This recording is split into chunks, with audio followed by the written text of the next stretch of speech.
à tous, je vais vous raconter ma version, je vais essayer d'être assez claire, précise, rapide, mais bon, il y a tellement de choses à dire.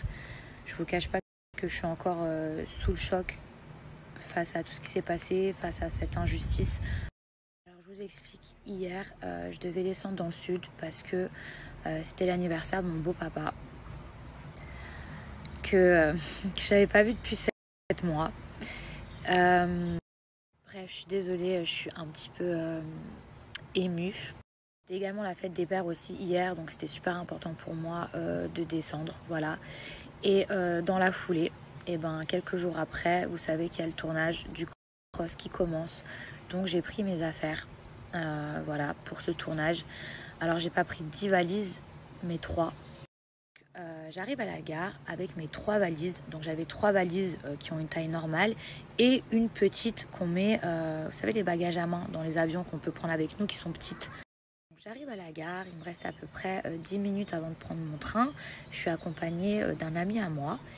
Et à ce moment-là, je demande à un agent de la SNCF si mon ami peut m'accompagner jusqu'à ma voiture pour m'aider à porter mes valises. Et l'agent de la SNCF me dit que c'est pas possible. Moi, il n'y a pas de problème, les règles, c'est les règles. S'il ne peut pas, c'est pas grave, je vais me débrouiller. À ce moment-là, il y a un autre agent de la SNCF qui me voit. S'il ne peut pas, c'est pas grave, je vais me débrouiller. À ce moment-là, il y a un autre agent de la SNCF qui me voit et qui me dit catégoriquement « Madame, vous avez trop de valises, vous ne pouvez pas prendre le train. » Donc là, dans ma tête, je me dis « Comment ça ?» Et moi, je réponds de la manière la plus gentille possible. Je lui dis « Écoutez, madame, s'il faut payer un supplément pour mes bagages, juste dites-le moi, dites-moi c'est combien et genre pas de souci. » Là, la personne, donc l'agent, me répète encore plus agressivement « Madame, vous ne pouvez pas monter dans le train avec vos valises. » Et là, je me dis « Mais je comprends pas. » Donc, je fais comment? Je laisse mes valises sur le quai? Je comprends pas.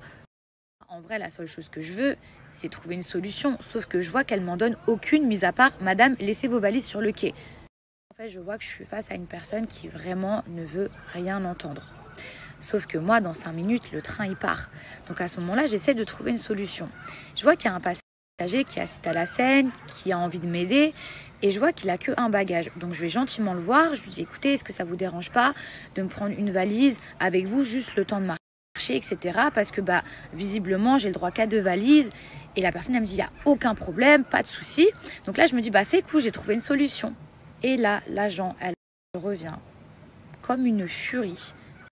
Hystérique, elle se met entre la valise que j'ai passée au passager et le passager, elle met ses mains comme ça. Et elle dit, alors là, ça va pas le faire, c'est hors de question. De là, je me dis, mais c'est pas possible, genre, je comprends pas. En fait, je comprends pas pourquoi autant de haine, pourquoi elle s'oppose au fait que je dois prendre le train.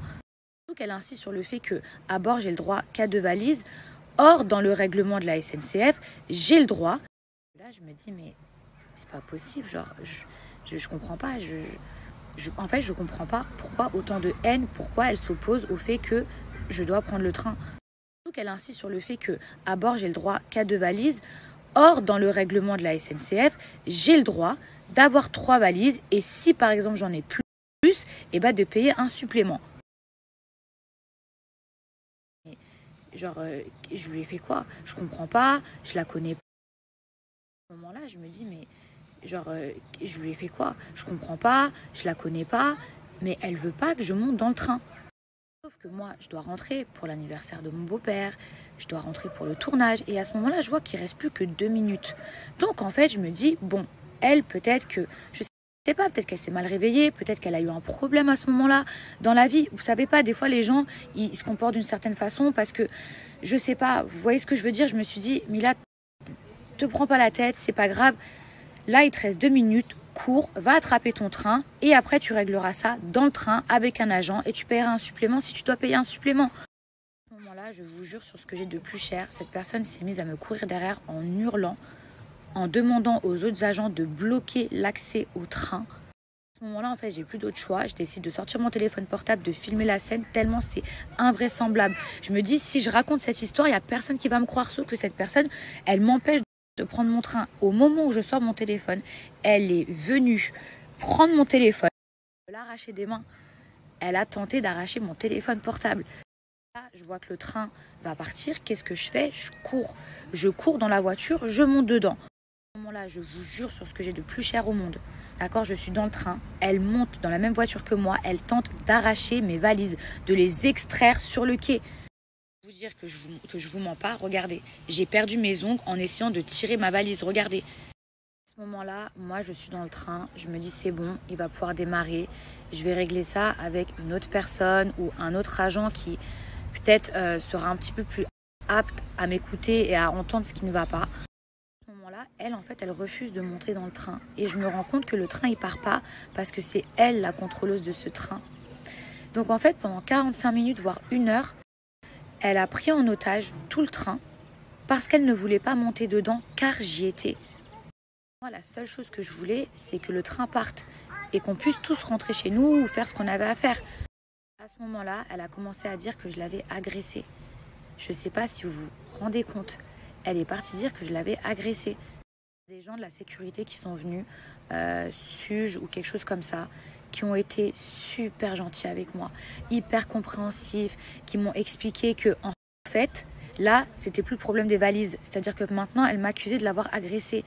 Je ne sais pas si vous vous rendez compte. Moi, à ce moment-là, je pensais qu'à une chose, aller retrouver ma famille, aller retrouver mon beau-papa. Vous savez ce qui m'a fait archi mal au cœur? C'est quand j'ai entendu des gens crier « Sortez là ». Déjà, ces gens, je sais que je ne peux pas leur en vouloir parce que déjà, ils ne savaient pas que c'était moi à l'intérieur, ils ne savaient pas la situation. Mais moi, j'ai été dans le train, je voulais que le train parte.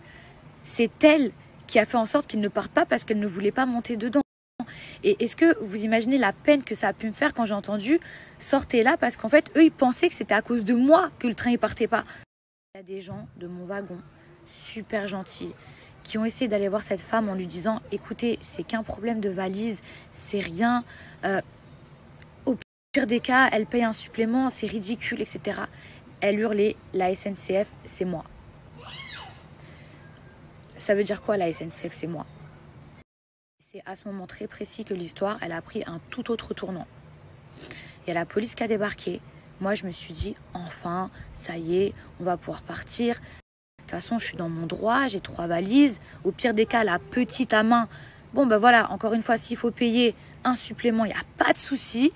À ce moment-là, je vous jure sur ce que j'ai le plus cher au monde, j'ai la police qui me demande de descendre. Sinon, ils m'emmènent de force. Je suis contrainte de les suivre. Moi, dans ma tête, je me dis, mais c'est moi la victime dans l'histoire. Genre, c'est moi, je vais porter plainte. J'arrive au commissariat, c'est simple. Je suis passée de victime à madame, à partir de maintenant, vous êtes en garde à vue. Je ne veux pas rentrer dans les détails, dans la manière dans laquelle j'ai été traitée les premières heures quand je suis arrivée là-bas. Mais je peux vous dire que c'est un scandale, c'est une honte, c'est inhumain, c'est de l'injustice, c'est de l'abus de pouvoir. Il faut savoir que j'ai été amenée au commissariat avec toutes mes affaires. Donc mes affaires de tournage, mon sac à main, etc. Tout a été fouillé au millimètre près. Je ne sais pas si vous vous rendez compte, mais vous voyez ce que j'ai pu ressentir quand ces gens-là, ils ouvrent toutes vos affaires, ils regardent jusqu'à vos petites culottes. Et de là, dans ma tête, je me dis, mais quand même, il y a des témoins, il y a des caméras. C'est elle qui m'a agressée, c'est elle qui a pris mon téléphone. Je pensais que ça existait que dans les films, que dans les séries, que genre qu'on met la mauvaise personne en prison ou en garde à vue et l'autre elle vit sa best life. Je me suis dit mais c'est pas possible. Genre là c'est un cauchemar ce qui m'arrive. Dans tout ça, quand je suis arrivée au commissariat, si vous saviez la manière dont ils m'ont parlé, la manière dont ils m'ont traité, en fait j'avais l'impression qu'ils avaient une haine envers moi. Vous voyez ce que je veux dire? Une haine et que c'était comme une satisfaction, de la vengeance. Je saurais même pas vous dire, vous voyez, comme de la hagra en fait. J'ai eu la chance, je vous jure, et je tiens quand même à le préciser pour pas qu'on pense qu'ils sont tous pareils. Il y a une personne qui m'a aidée dans ce commissariat qui s'appelle Anthony, que je salue, parce que je suis sûre que sans lui, de toute façon à cette heure-ci, j'aurais été encore en garde à vue pendant super longtemps. La personne qui s'est chargée de l'enquête, et cette personne-là, elle a été au top. Quand je vous dis au top, c'est qu'elle m'a traité comme un être humain. Elle a été neutre. Elle a attendu d'écouter ma version. Mon avocat, Harry Halimi, pareil, si lui n'avait pas été là, je suis sûre que je serais restée en garde à vue jusqu'à 10h du matin et qu'ensuite j'aurais eu un jugement. Gali, mon agent, heureusement qu'elle était là. Mais maintenant, je vais vous dire un truc. Regardez ce que moi j'ai vécu. Regardez l'injustice. Regardez, je passe de victime à je me retrouve en garde à vue. Mais moi, j'ai eu la chance d'avoir un avocat. J'ai eu la chance de tomber sur un enquêteur comme Anthony. Mais imaginez les gens qui n'ont pas cette même chance. Réellement, mais genre réellement, je me suis rendu compte qu'il y a des gens qui peuvent aller en prison pour rien. Comme ça, comme ça. Je tiens à vous dire qu'aujourd'hui, l'affaire, elle est classée et qu'elle a été classée sans suite. J'ai vu beaucoup de choses écrites sur les réseaux sociaux. C'est vrai que au départ, les gens, ils savaient pas trop ce qui se passait. Et il y a des gens qui pensaient que genre j'avais voulu faire la Maria Carré en mode oui, il me faut un porteur, un bagagiste. J'ai dit jamais, jamais, jamais, jamais.